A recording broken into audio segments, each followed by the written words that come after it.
Hi everyone, welcome back to the Learning Pro Live. My name's Cath Ellis, and the Learning Pro Live is a daily series about my life as a learning experience designer.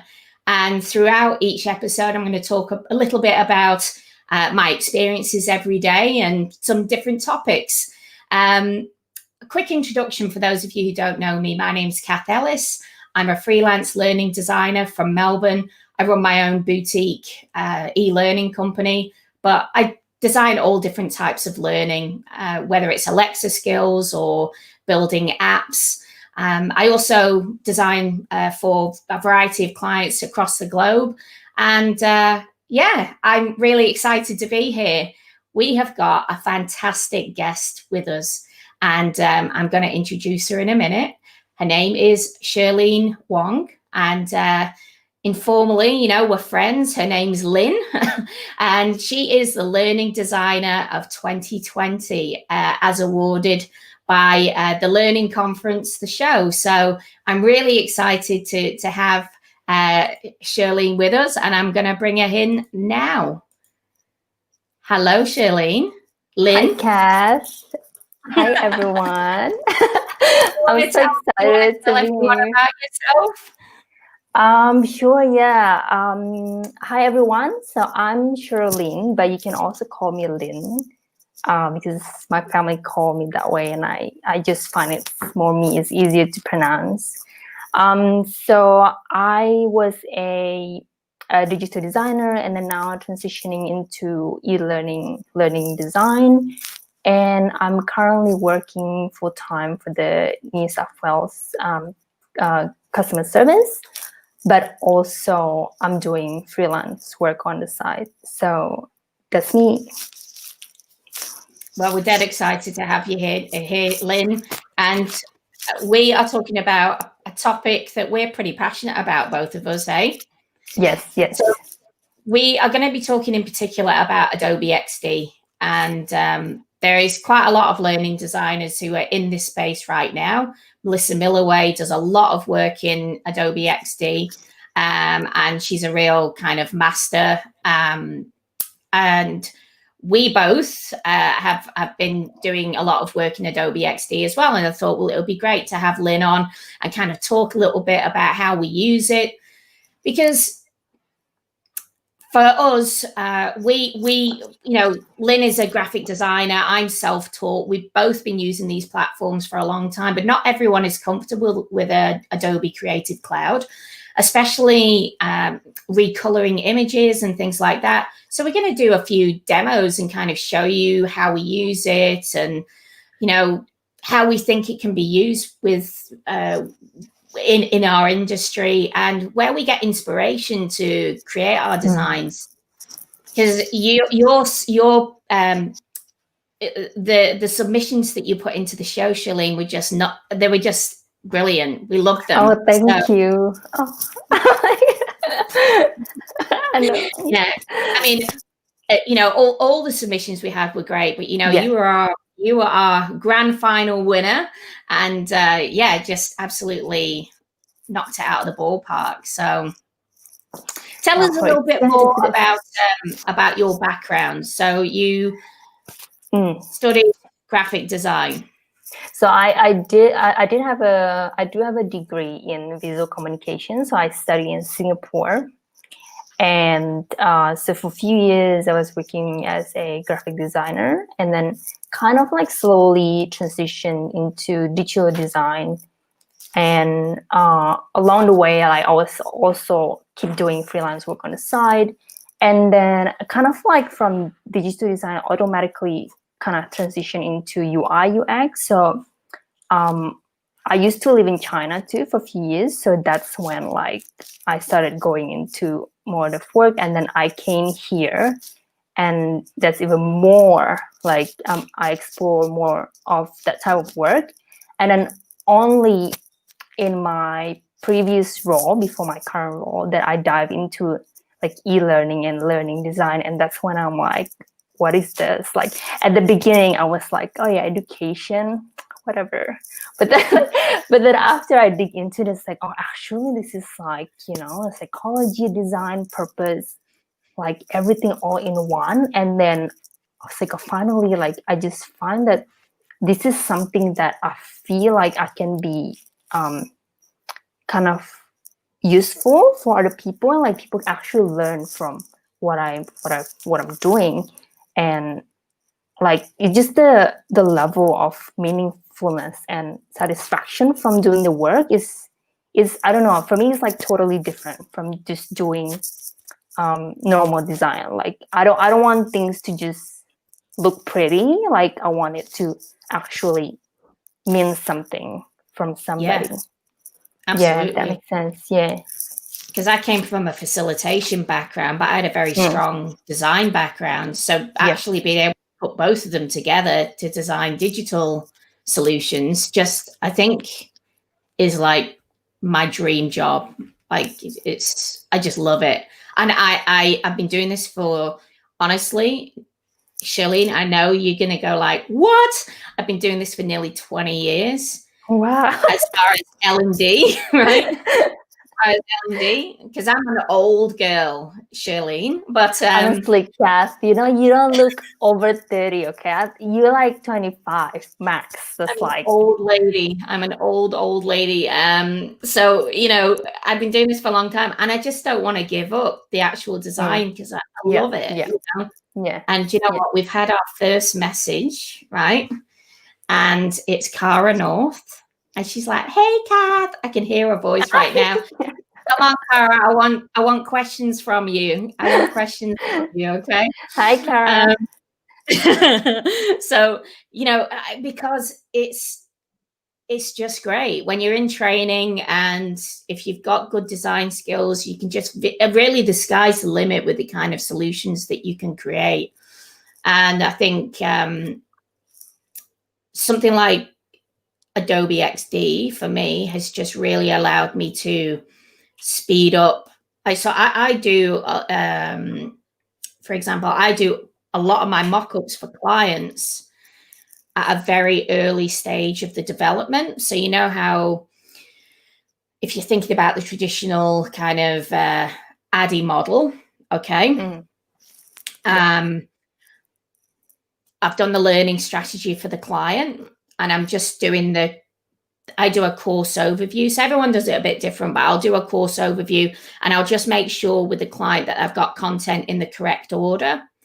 And at that stage, I actually give them a visual mock-up. And sometimes people don't always do that.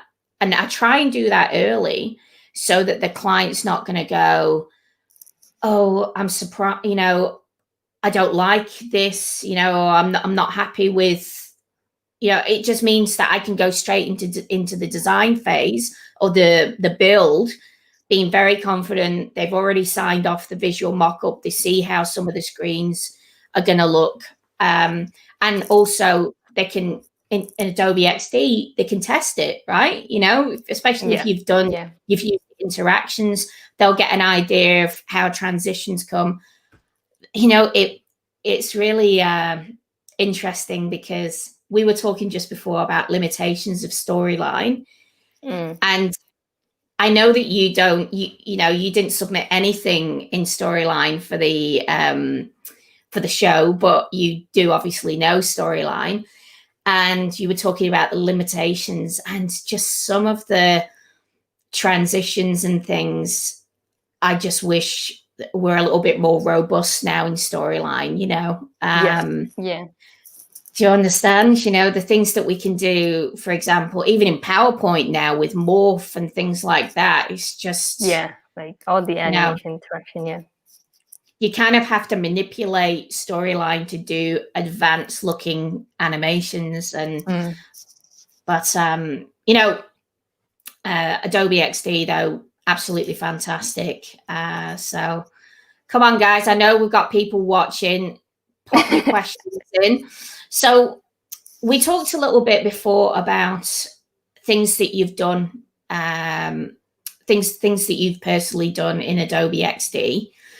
So I've told you I do some mock-ups, and I'm happy to show a couple in a second. But what about you? Kind of what what kind of things do you do in Adobe XD? Like, I think that it will be quite similar to what you mentioned before, where you share it with a client. Like, it's just, it's easy to show, it's basically a prototype, right? And then to let them kind of test it and experience what's gonna happen, and especially the part where you can actually put comments on it, which I think is, I don't know if I can do comparison here, but like, I think any other visual prototype tool, they have this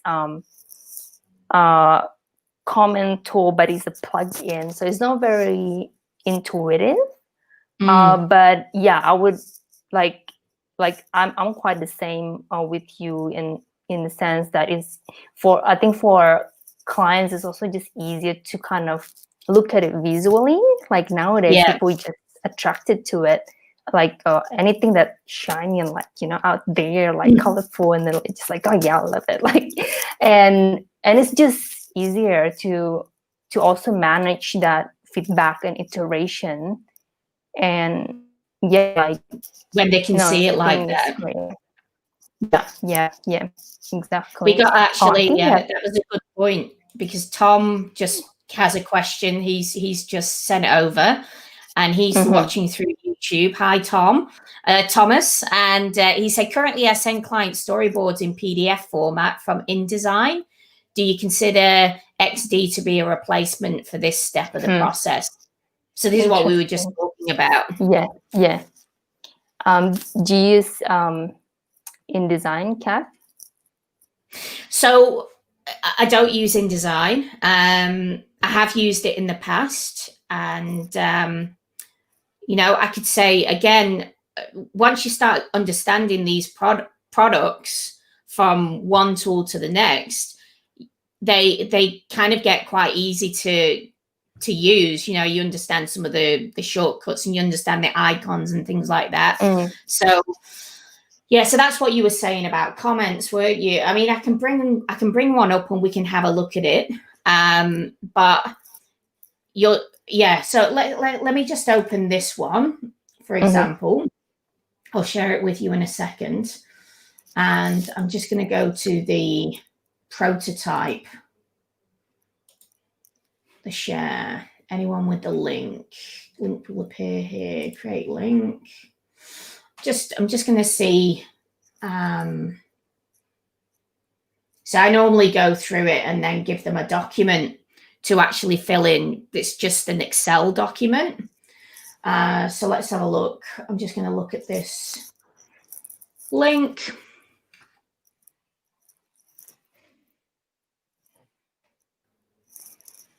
I don't think there's a comment function in XD.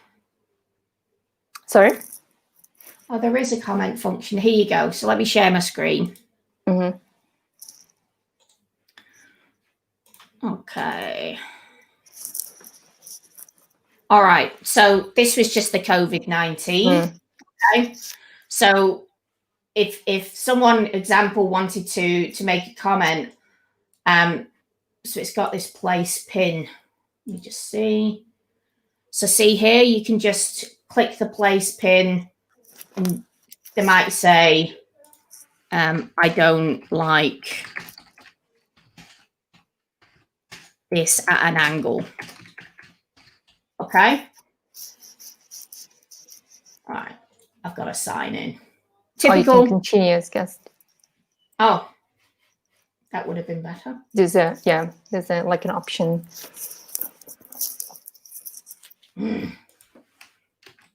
Let's go back in.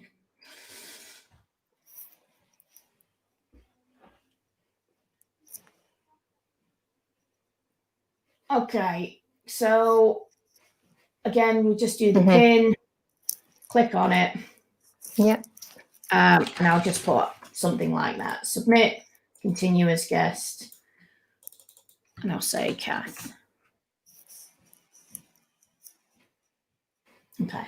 So I hope that answers your question, Tom. That you could basically use that. I think what Tom is also asking if Adobe XD be a replacement instead of InDesign. I would say as a total storyboard. yeah, as a storyboard. I think I would say that it is. I mean, what do you think, Kath? Like, yeah, I'll show you another one.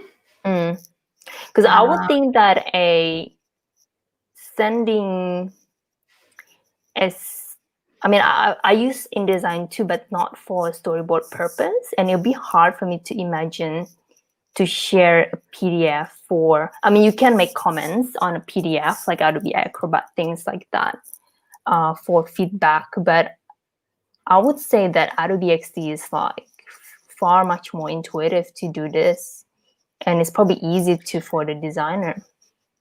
Well, I'll just share this now.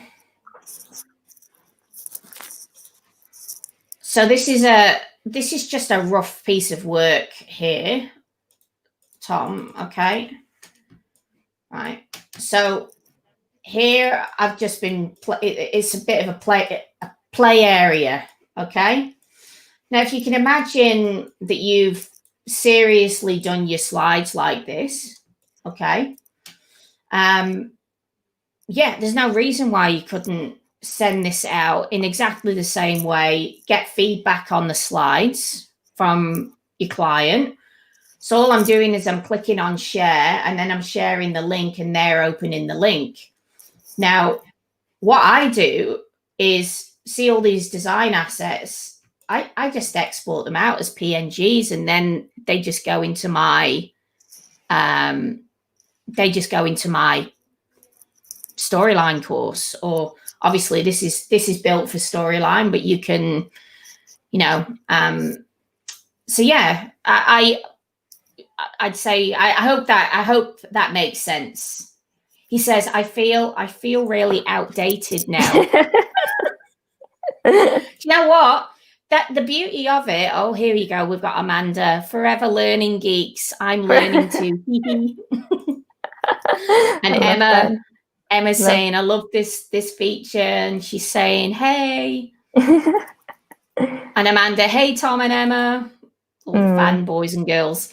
So yeah, so I'd say definitely you could do it that way. My process is, so when I send this over to a client, I normally do it via Zoom, and we actually talk about it kind of live, and I'll manipulate it live, because I know that a lot of the time my changes are going to be really minor. So for example, that demo that I sent over, I had a couple of different types of imagery, so I said, which one do you like, okay.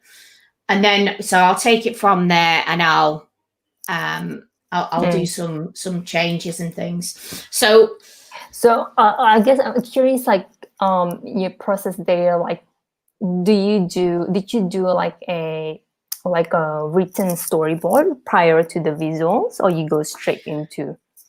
So this would be a very, very early stage, right? I've got it in my mind. See, for me, I work a little bit back to front.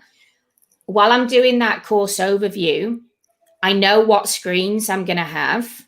Yeah. So I give them a visual mock-up of some of those very early screens, like on that example that I sent you, that I just showed you.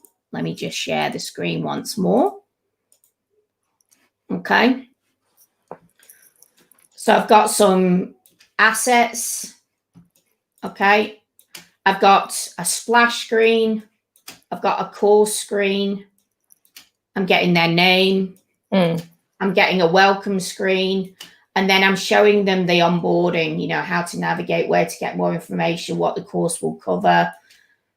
Like this actually isn't how the course ended up looking, but at least it's giving them an idea. Yeah. So up to this point here, main menu, they think they're getting something great, but all I'm doing is kind of going through each of those slides and just conceptualizing an idea and a look and feel. So yeah, it's pretty nice, and especially things like the onboarding and stuff. That's really great to kind of go through. Yeah. No, To I use for this. think I agree with that. With at the beginning stage, like, because like with my design background, I'm so used to giving people almost like a concept design options. Like if you hire like a logo designer, like they're gonna give. I mean, I don't know. I think most designers would go, okay, I give you 3-5 options at the beginning, and you choose 2, and then we work from there. So I think that really sits well, like at the beginning, that like go with the view concept designs for them to go through, and then and get them excited at the beginning to see how it could look like. I think it's a great start. Yeah, absolutely. And because storyline is kind of restrictive, creating shapes like blob shapes and things like that, I've just found it really easy to jump in. Thomas said, looks ideal. Better tell the team we're changing our process. Go for it, Thomas. You won't regret it. And we've had a comment from Emma saying XD is the easiest Adobe product to pick up, in my opinion. And that is why we're talking about it, because it absolutely is. And Amanda says, I'll be asking you lots of questions, Emma Pawson. Get ready. Ha ha. Okay. So, yeah, I mean, it's and again, you can use it for, you don't even need to go to that level of prototyping, right, Shirleen? Yeah. You can just do a very, very rough prototype. Yeah. I remember working at an agency, and they used to kind of say, oh, don't give them any colors, don't give them any images, just, put boxes and things. But I actually think that I feel like I can take the client on a better journey if I give them something. Yeah. But that's the beauty of being freelance, right? I mean, what do you do? At what stage do you give them visuals when you're doing a freelance project? I would say it's quite quite early, like what I mentioned too, like it's just the design concepts of it.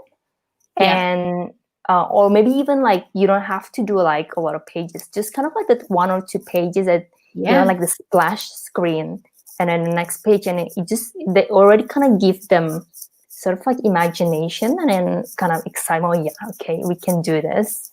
And do you do like a mood board before that? Do you not need it sometimes? I rarely do mood board. I might like collect some like design inspiration, just kind of share my thoughts on it. But I feel like a lot of clients, they kind of just want to see what you come up with. And then it could be risky in the sense of like, oh, okay, what if I don't like? But then it also, I think that the excitement part of it, we're like, okay, this is what I could come up with. And sometimes maybe the client come up with the mood board, and then we just kind of, okay, I take that on board, but I have something else in mind that I think you would like better. And so, it's exciting. I think I've only thinking about it makes me excited. Absolutely. Yeah. What I might do is show some guys how easy it is to recolor stuff. So I might bring up just that little COVID one again. Do you want to show something on your side, or do you want me to show them on this side? Have you got something there? I'm happy for you to share yours, Cath. Okay. All right. So I'm just bringing this up now.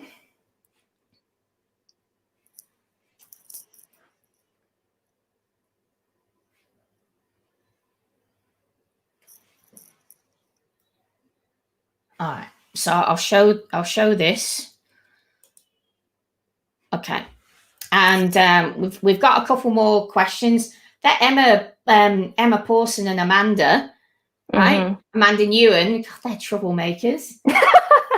This is Amanda. That was going to be my next question, Shirleen. Do you guys ever provide your clients more than one visual mock-up so they have options? Yeah. How many do you give? Yeah, I think it depends on how much you could. I think for visuals concept like this, you can easily package this, right? Like how much you wanna. Like you can offer. Oh yeah, two options, this much. Like 5 options, this much, and they can choose from there. And yeah. So it depends. And yeah, it's always great to have options, I think. Yeah. And I'm the same. I mean, I try and limit it. If it's something like visual styles, you know, for that one, I gave them 2 different types, but I might not always do that. Might just send them 1 type over. And then rounds of feedback, I give people 2 rounds of feedback. So they take my mock-up, they go, they discuss it, they come back with feedback, I implement it, and that's it signed off. Their next stop is to sign that off. So it's, look, I think if you go in quite confident, they'll normally go with what you're recommending.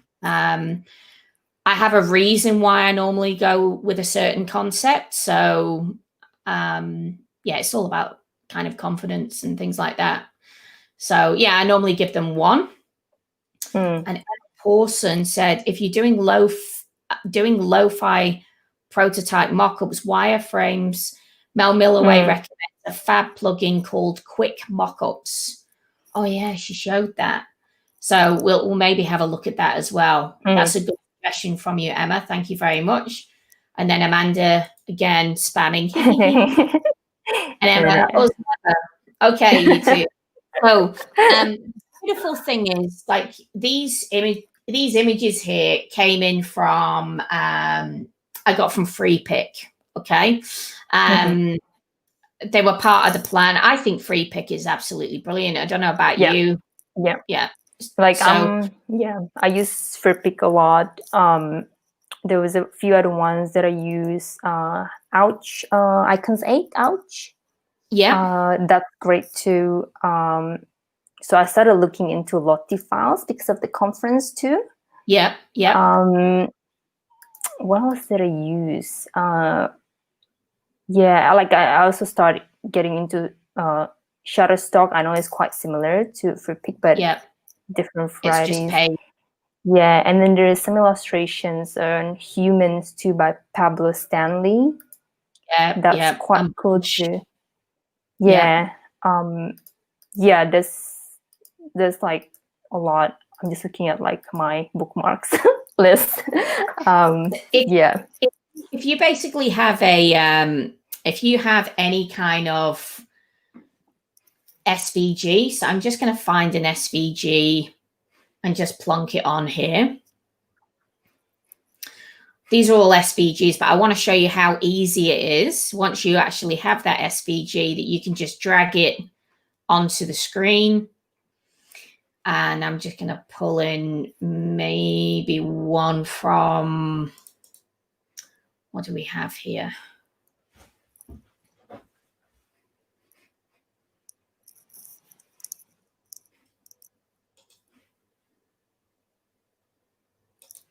My computer's not liking this very much.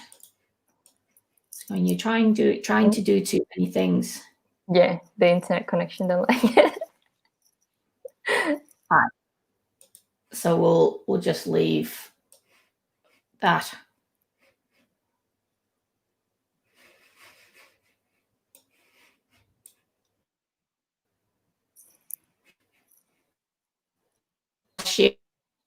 Yeah. I think the internet is breaking up a little bit.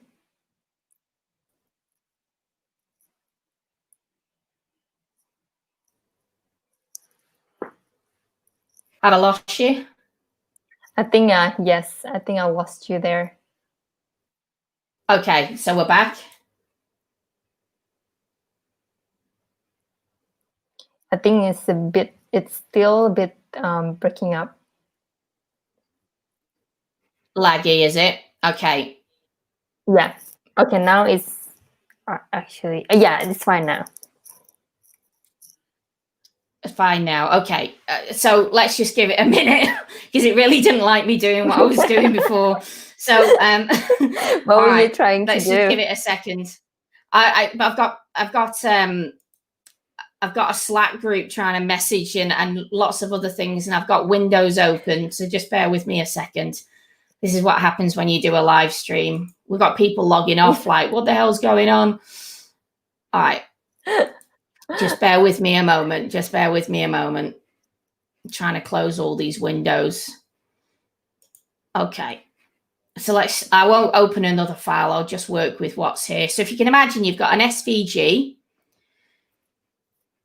Oh, my computer. Yesterday I had the phone ring. I haven't had the phone ring in about a year.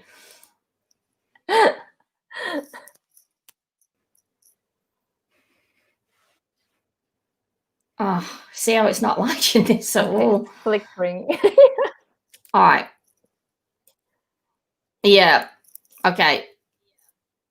All right. Let's just put the scenario, and I'll try this again. I'm gonna have to close these windows. Sorry, guys. I had loads of windows open. My computer's gone into meltdown. Okay. So let's see if this now works. Okay.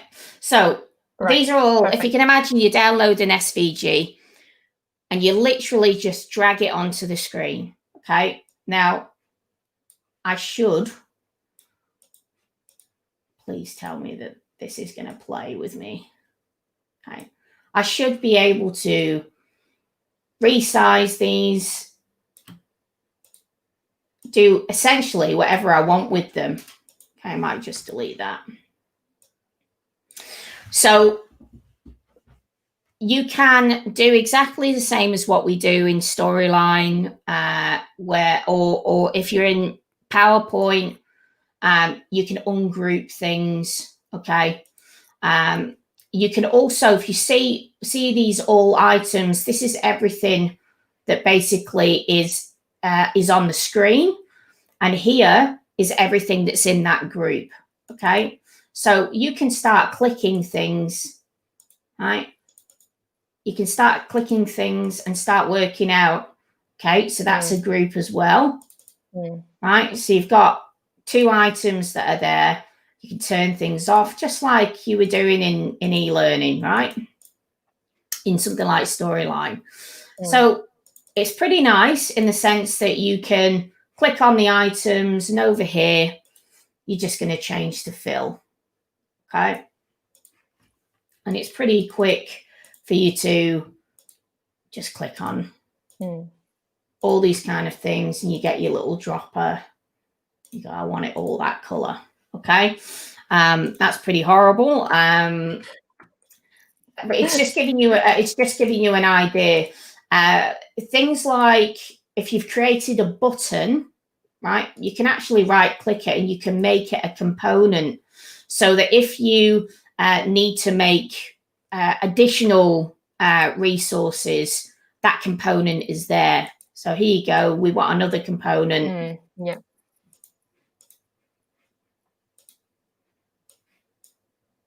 There it is. Okay. So there's nice little features that once you've made one thing, you can just duplicate it. You know, one of the things that is pretty easy is making different kinds of shapes. The one thing that I wish Storyline had, that I think my old workaround, Shirleen, before kind of getting my head around Illustrator, was going into PowerPoint, manipulating things, and then pasting it into Storyline. Yeah. And it's just not the best, you know. So to be able to actually go to a shape and just be able to manipulate, just again, you can delete points. Again, you know, I'm giving you a really ugly example, but I'm just trying to very quickly show you how easy it is to create different things. The fact that you can, you know, if you've got that shape, you can click here and you've got choices to do gradients and a whole variety of different treatments on things. So I think what I also love here when you're coloring in Adobe XD, you can sync the color in the Creative Cloud. So if you work on Illustrator, you're gonna have the same, you can load the same assets and syncing all that. And I think that's great for your workflow. Yeah, absolutely.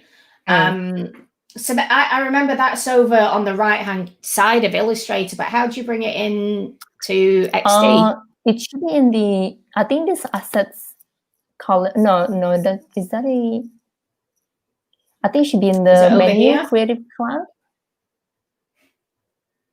Link assets. Not done that before. Okay, let me see my side. But that's a really cool tip. It also allows you to preview it. And what you can do is you can actually record a narration over it. So if you wanted to send something to a client and do a recording, you could do that too. You know, whether it's giving them instructions on how to do something. So this, for example, was made very, very quickly in Adobe XD. You've got, obviously, tools like putting grids on, right? In which you can choose all different types of grids and layouts. So there's tools to just make prototyping and things like that really good. So just looking at that, the Creative Cloud color. So you know, on the assets thing, that, and then next to, I think we lost the screen. Like next to assets, and then on the right there is this like bookmark icon. Oh, okay. Let's just open this up again. So is it this one here? Yeah. Oh, here you go. And then there, CC libraries. Cool. And then you can easily just drag those assets in. Yeah. All right. Cool. You can see that I haven't got very much in mine. Yeah. So, and what's nice is if you're working on a specific project within the libraries, so you might be working on, let's say, COVID-19 project, and you've done something in Illustrator, you can save all those colors and then bring them in. Yeah. So I need to start using that function a little bit more. I started using it a lot more often too, because that really reduced the time that you spend. Like you want to keep going back and forth, just getting the same files. Yeah, so, absolutely. And who do you go to look for inspiration? So I don't have I rarely have specific names that I go to. I'm really like, this is terrible, but I'm bad with names, and I always go to two places that I go most is Instagram and Dribbble. Yeah. And Instagram is this designer called I have history. Anastasia, and then her Instagram is ui.sia. So she's more like a UI designer, but I don't know. For me, it's like there's a big overlap between UI and just eLearning design.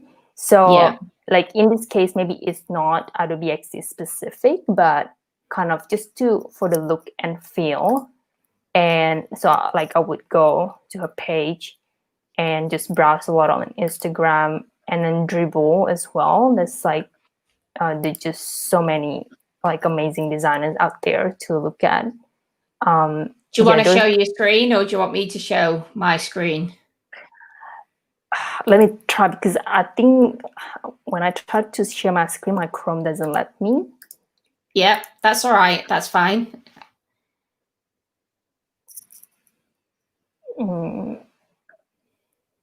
Okay. Okay, I'm trying to figure out, but maybe in the meantime you can share your screen. Okay. Well, I'll show one of them that I kind of religiously follow.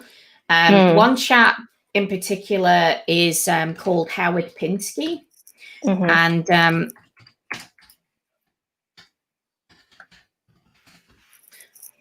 Howard Pinsky is currently working for Adobe. This is him on YouTube, and he's a senior XD evangelist.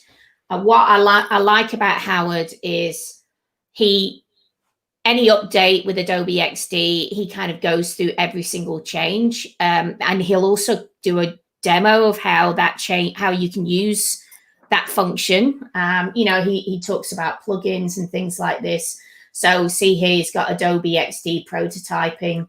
So I personally like following his tutorials to learn how to do different things. I actually think it makes me a better designer because I'm seeing new styles.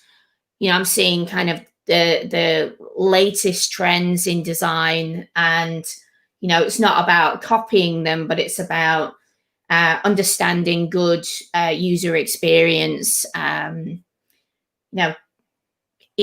way that they suggest different formats and layouts of content. It's certainly helped me a significant amount. So he's one. The other guy that I really like is Dansky. And Dansky, so Howard Penske's American, Dansky's from the UK. And he, again, does lots of really good tutorials. Here he's got Adobe XD tutorials. I mean, he does lots of stuff, even in, Illustrator and Photoshop as well. But what I like about him is he will really push the boundaries with regards to different animations, even different types of. So he did this really, really cool neomorphism recently that I went and I did the tutorial, and it looked really awesome. And I bet you I can't find it now. Neomorphism. I can never pronounce this thing.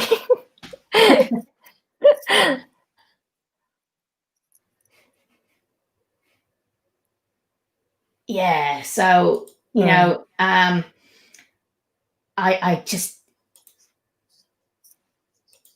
I'll just show this kind of look.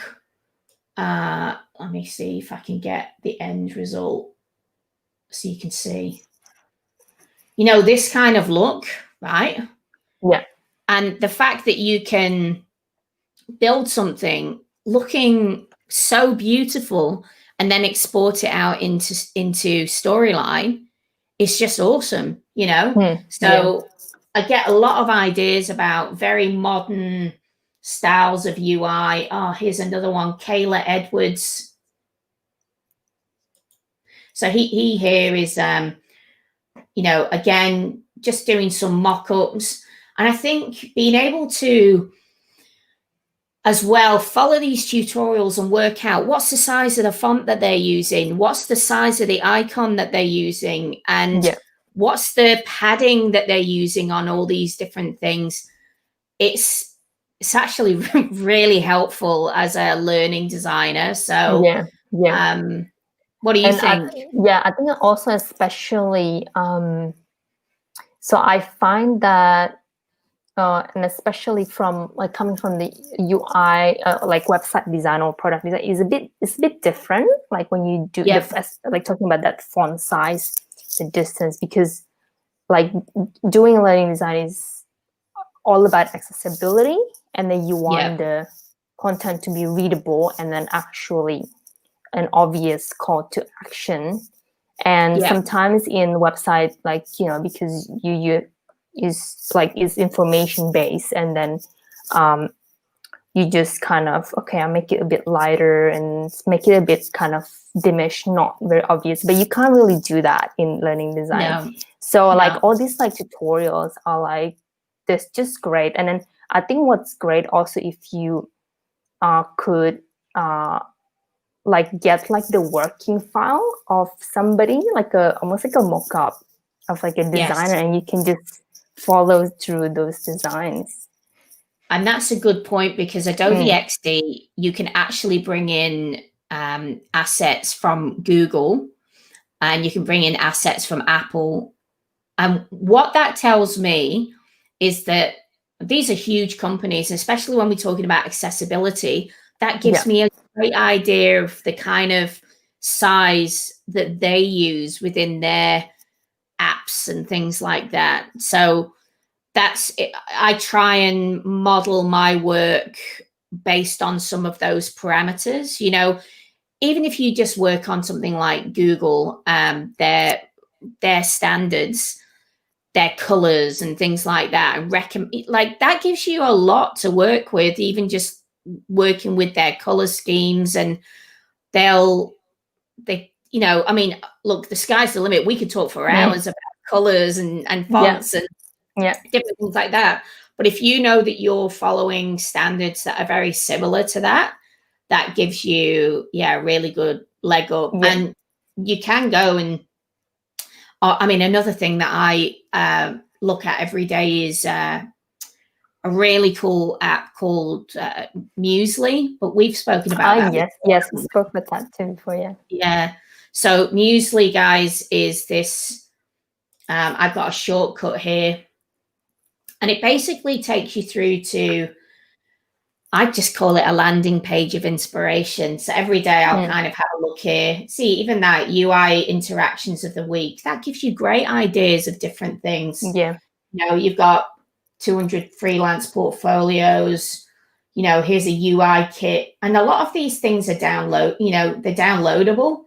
You know, this is a color scheme. So this is what they've done here is they've pulled in a load of them, but then you can actually go, well, I want to just look at Dribble here, or I want to look at InVision, or even, you know, one of these.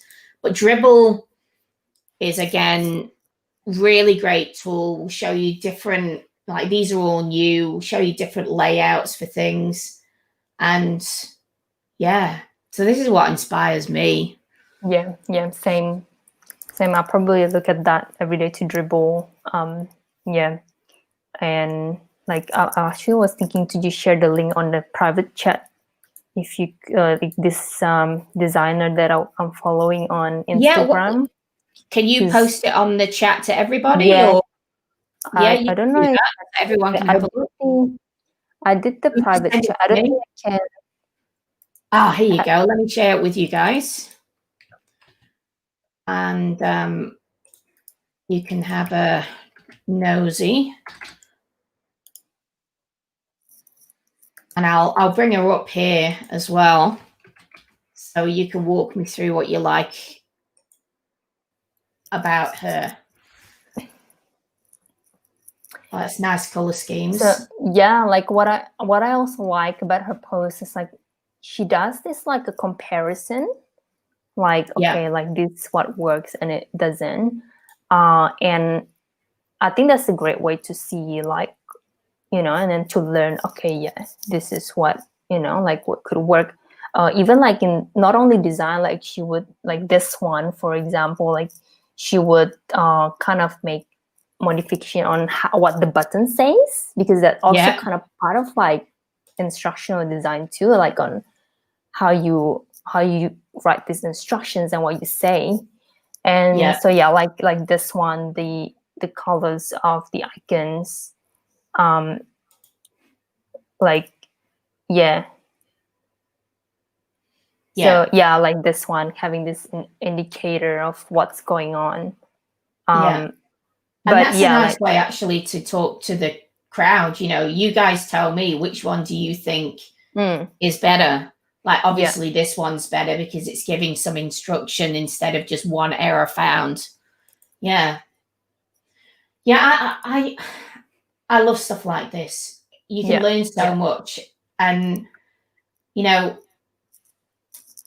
I think that we're on a very similar page with regards to our commentary on e-learning. I think these industries really are becoming so close.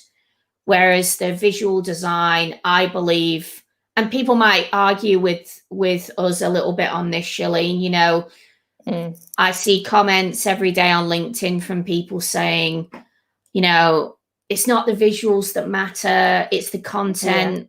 Yeah. I personally, as a freelance designer, I will not, you know, if someone's totally wanting to dictate the style and it's something that looks bad, I don't have a problem saying no, this is, and explaining the reason why. I believe that visual, I believe it's like when you go to a restaurant and you look at a meal that's handed down to you. If it looks terrible, I straight away go, oh, this is, you know, you can't face it. And I believe it's like e-learning. I believe that you can draw people in if something's visually, aesthetically pleasing, you know? So, like I'm the same too. Like, and agree with like a lot of people would argue like it's not like it's the content, things like that. But I just can't help it that I think, I don't know, it just like I think it's hard not to judge based on the cover, like regardless. It's almost like our unconscious bias that you're gonna judge anyway. So why don't we make it better? So it really play on your mind, and then it goes back into that, you know, when you see a good design, you also build trust with the audience, and they're gonna trust, okay, actually this product is legit. And I truly believe that, because like that's how I select, like, I don't know, when I buy products, like I would look at the designs too. It's like super biased. And like even wine products, like the labels and everything, like I don't know what it tastes like, but I just choose the one that I like. And that's exactly right. Yeah. I'm exactly the same. You know, if something looks good, I'm like, oh, you know, that looks great. It looks sexy. Amanda is agreeing. She's like giving us clapped hands. I want to show off a bit of your work, Shirleen, if that's okay. I know you're like, no, I don't like attention. I know, like, so I don't know how you could do this, because I was trying to share on my Chrome, but it doesn't seem like want me to do it. Cath, are you still there?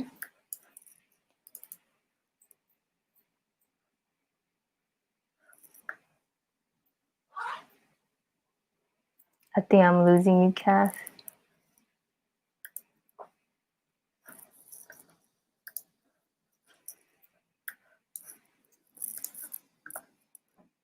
Okay, yeah, she's frozen.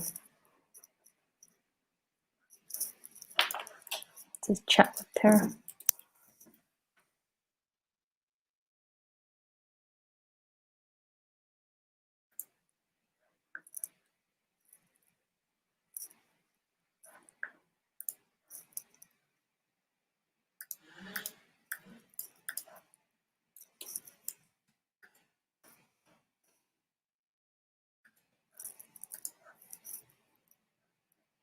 Hello, I'm back. Cath, where have you been? I just went on a little vacation. Okay, so let me show some of your work. Like, I know, like I was trying to share my screen, but then it just, I wonder if I could. So I did this, I think I mentioned this to you before. I did like a quick mock-up yesterday. So I'm wondering if I can copy the link to you, because I just my Chrome go for it. Okay, design review, or maybe I think it was Amanda that actually, Amanda's comment took me offline. Oh, really? Then we should blame Amanda. I should blame Amanda. Yeah, you just send me Like the link through. I can hear her from the background, like, I can as well. What are you talking about?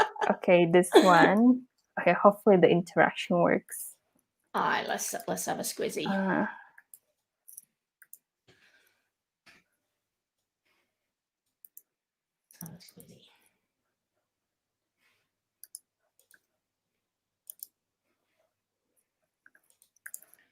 It's loading. Oh yeah, that's cool. Yeah. All right. So this is I took this illustration from Ouch. Like I can say, yep. I recently I'm just digging into that. But yeah, like and then if you click on like begin, and then like even like to create this like hover over effect on it. Really nice. And just I didn't make that. The only thing that I make interactive is just this one, the last one, the customer complaints. The customer complaint. Yeah, this looks really nice. And then you just but yeah, like so like this kind of thing, even like, you know, you can do just kind of 3 slides for your a client, kind of show, okay, this is like the look and feel. And and because you want to get them on board at the beginning, and you don't want to kind of get them on board in the beginning, so in the long run you'll be like, oh yes, I have the okay in the beginning, so I can now that's right with my design. Yeah. So this is my approach as well, and I find that it might be minor changes that I need, and it's much better me making these changes now than making it in the build, you know. So making it at this early stage is going to be so much more helpful to you, and getting feedback, because it actually helps you conceptualize your storyboard, or however you're doing the content. It helps you actually go, oh, I've got, you know, I've got these ideas. Or when I'm doing that course overview, it helps me think about the kind of assets that I need, and might be what's there and what can I amend, you know, how can I make changes to these to build a bigger catalog, you know, because again, you can really start doing a lot within Adobe Illustrator, whether you're flipping a character, or whether, you know, if you look at how cute these characters here are, you could even take that into Illustrator and bend her arm in a different way. So there's a lot that you can do. This looks beautiful, by the way. I love it. And I love the we've got Amanda saying, I love this, Shirleen, wow. And she said that crossover effect. I know, it's pretty sexy, isn't it? So do you so if you're doing a build like this, what do you build in? What would you build in? Storyline? This, like, specifically in like in my mind, like, was storyline. So and are you doing the same? Are you exporting these out as PNGs? So actually, like, you know how earlier you like to export as SVG directly into Adobe XD? Like, so that's actually great because you can do modification on it, but I actually tend to export PNG from Illustrator because I just find it easy to edit and color factor there, and then I export PNG and then put it in there. So it might be a bit like kind of double handling, but like it's kind of like a habit. I don't know. It's kind of what tool you're used to, isn't it? Yeah. My tip, so if I can give one tip from my experience, is I build my GUI to the size. So I build my Adobe XD GUI size, or we'll call it artboard size, to the same size as what my storyline storyboard is going to be. Yeah. And the reason that I do that is because storyline do compress images in a weird way. So I find that if I do it exactly the size that I need it, even just placing it into storyline, it places it perfectly. So you know, that's just a tip from me. What about you? Have you got any tips for anyone if you're going to be exporting it out of this?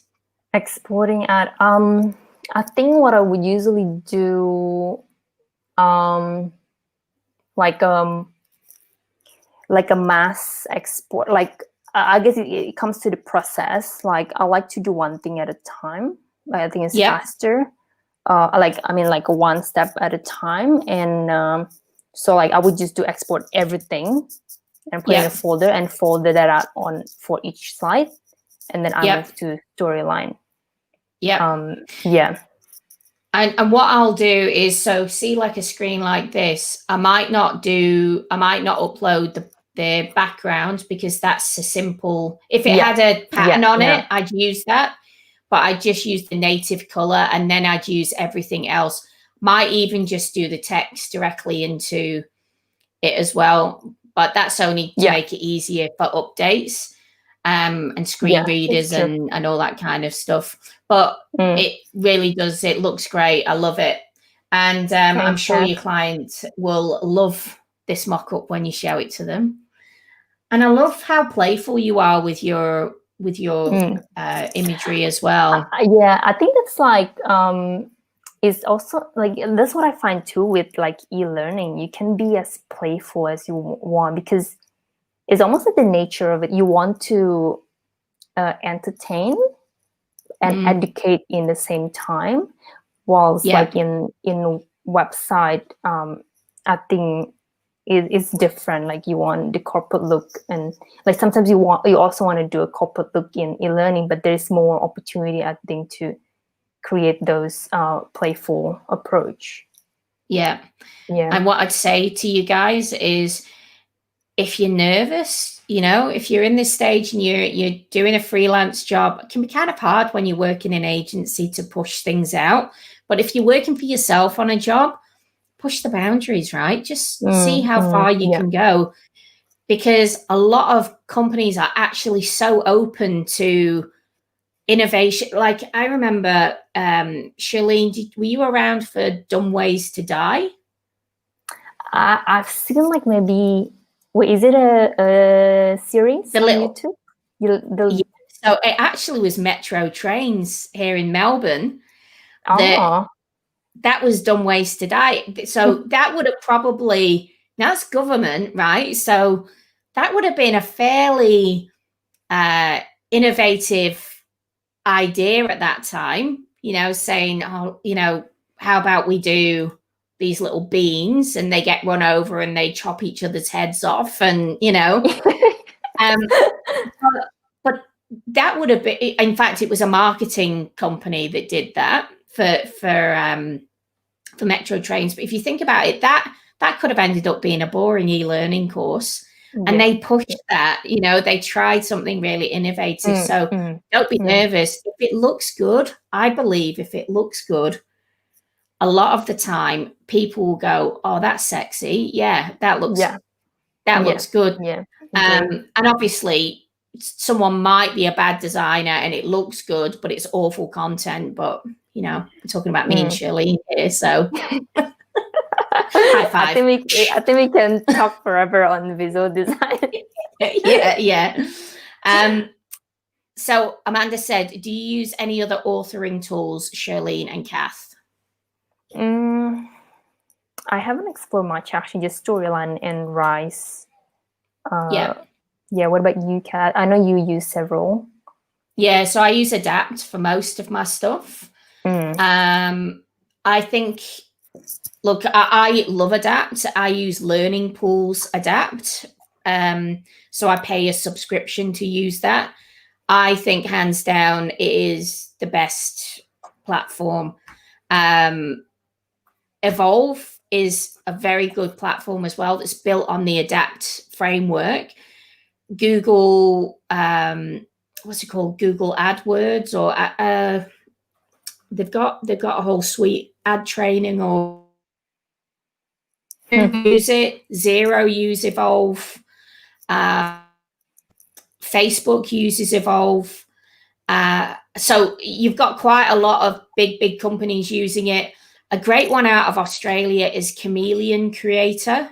I'm going to try and get the guy on to have a conversation and do a demo of Chameleon, because I think that's awesome. And a company called Inspire Group are behind Chameleon Creator. There's a lot of other stuff, but I think it's a bit naff, to be honest. I mean, I don't know.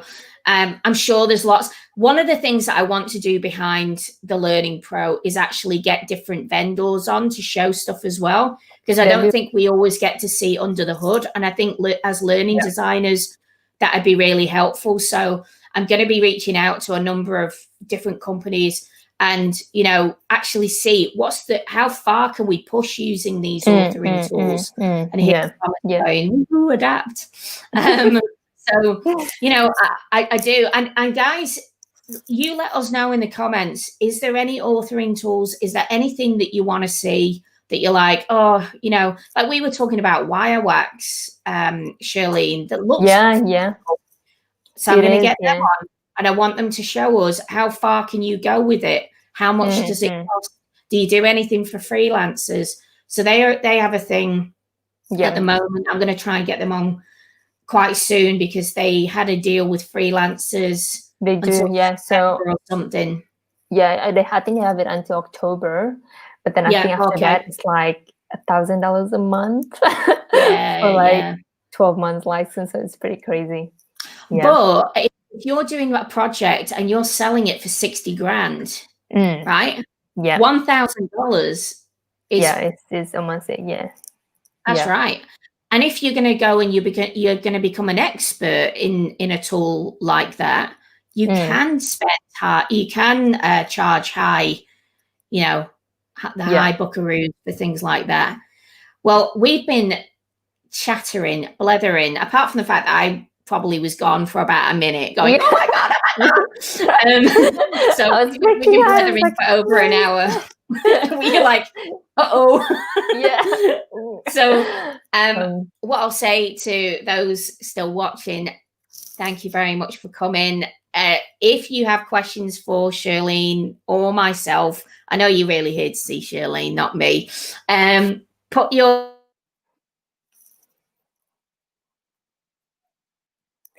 Oh no, Cath. Okay, I think she's gone again.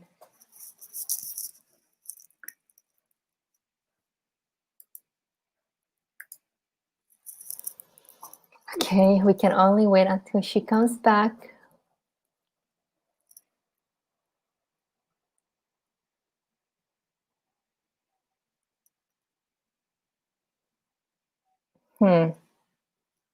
I wonder if she's gonna come back this time.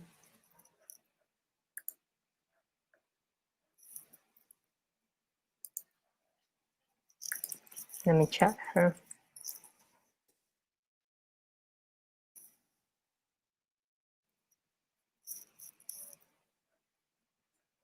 Okay, I think she dropped out now. It's just me.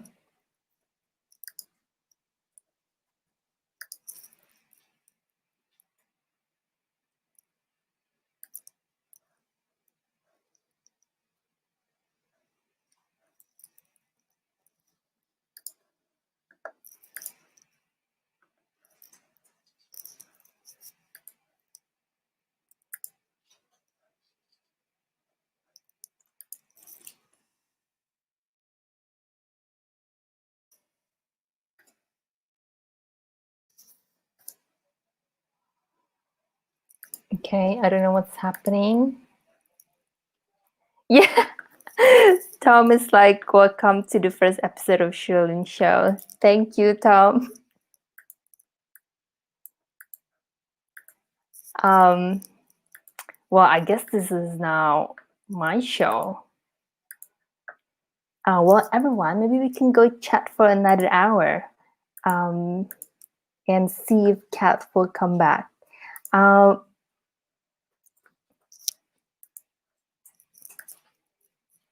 Amanda, I can visualize you, Amanda, just laughing in the background.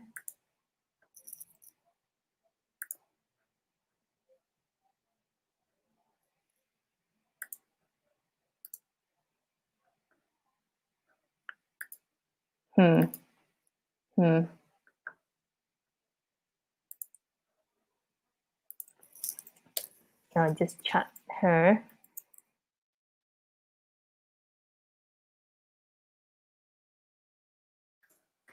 Okay, well, guys, I don't think she'll come back.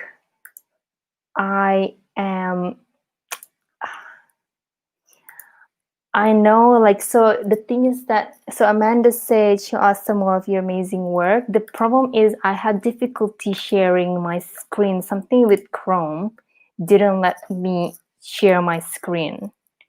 And I don't know how to unblock that. So that's why the whole time, like, I was sending a link to Cath to share it for me. And okay, I think if I go on the setting to let me screencast, I need to quit my Chrome. My design process. Oh, so Amanda says, LOL. Okay, sure, as your design process.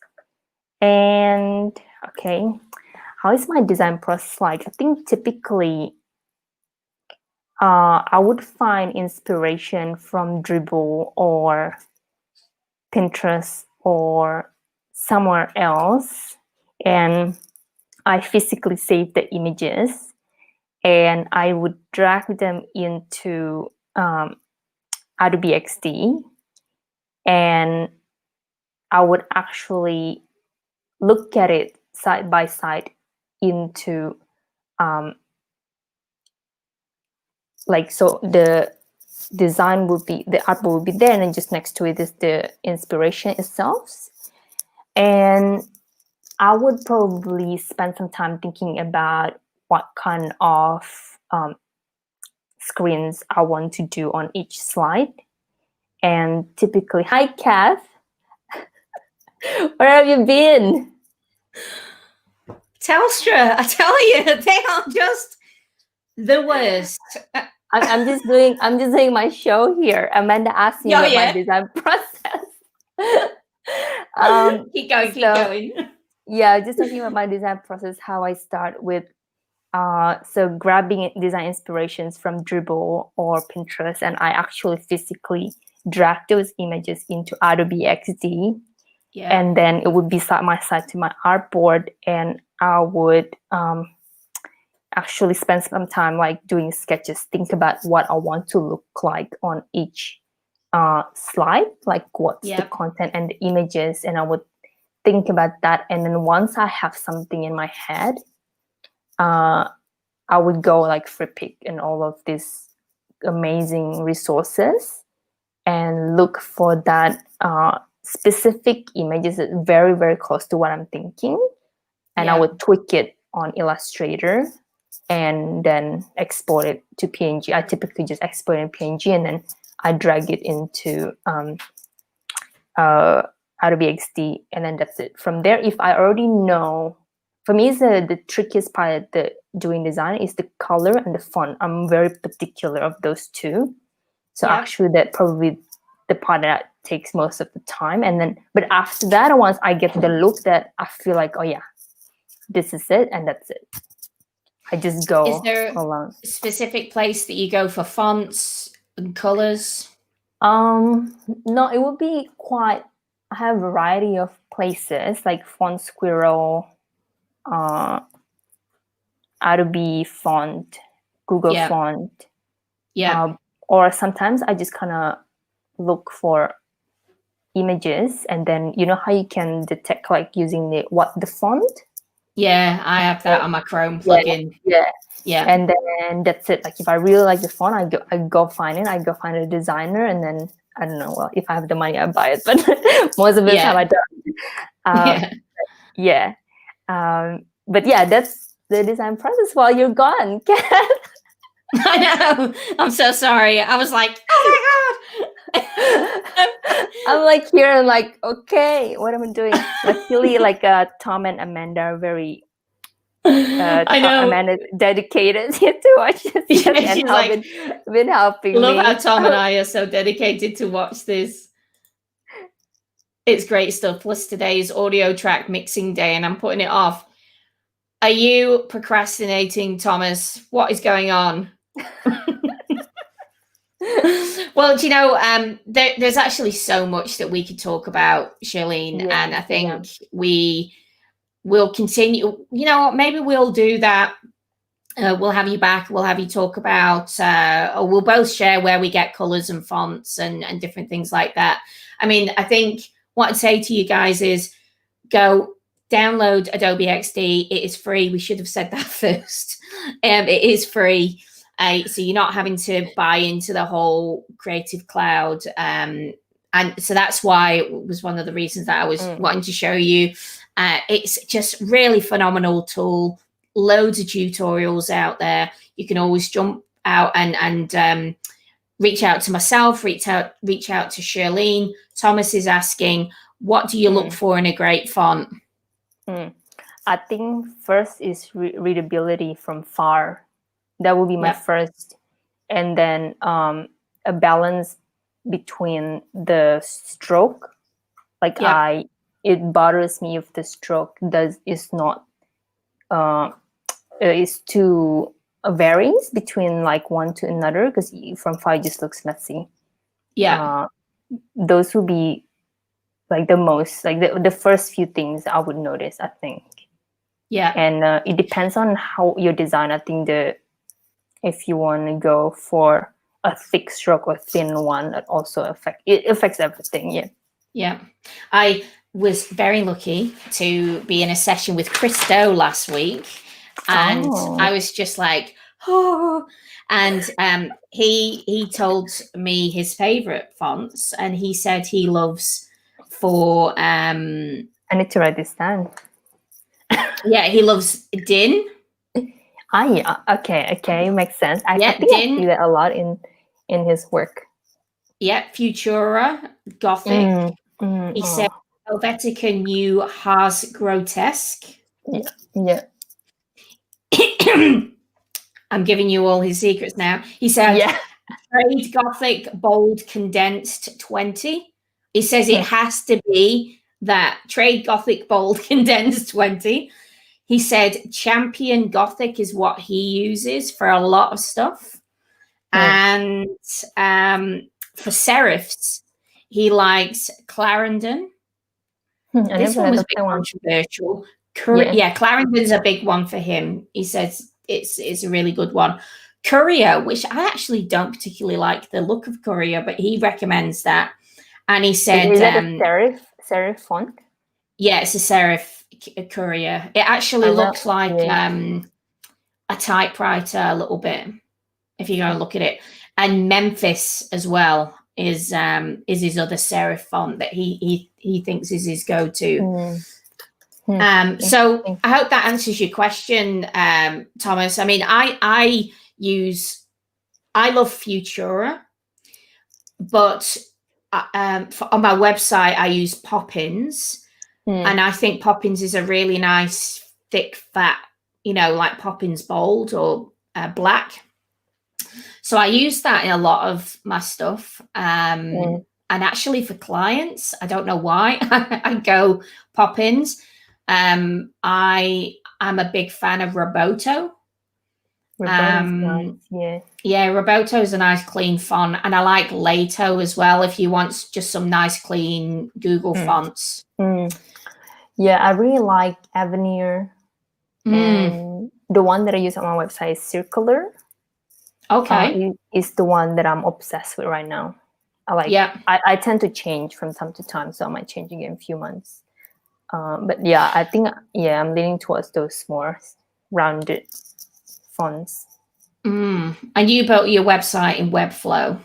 Yeah. I think we're going to have we'll get we'll get you, and I think we're going to try and get Devlin Peck, you and Devlin Peck, because Devlin is a massive fan of Webflow. And I remember months back, I showed Devlin your website, and I was like, because he's like, oh, Webflow. And I said, you want to check out Shirleen's, I'm pretty positive it was Webflow, because I was sure you wrote it somewhere that you build Webflow websites. And guys, if you're interested, Devlin and I messed around one night, and we that sounds really rude. We did not mess around one night. We were on a Zoom call, and that sounds even ruder. We basically wrapped a Webflow website in a SCORM wrapper and then put it in the LMS. So I think we'll see if we can find to get a few of us and do a bit of a working thing live when I have a better internet connection. But anyway, we've been blathering for too long. I think we'll sign off. Yes. But thank you very much for all of you guys for tuning in. Yeah, and thank you, Cath, for having me. You are amazing. Thank you, everyone on the chat. Amanda, Tom, Emma. It's been great with the question and accompanying you while Cath is gone. Yeah, we had Cara. And Cara as well, Yeah. Thank you very much, Lynn. Appreciate it. We'll say goodbye to everyone, and we'll talk to you soon. Cheers, Talk Lynn. to you soon. Bye. Bye, everyone. Bye, cheers.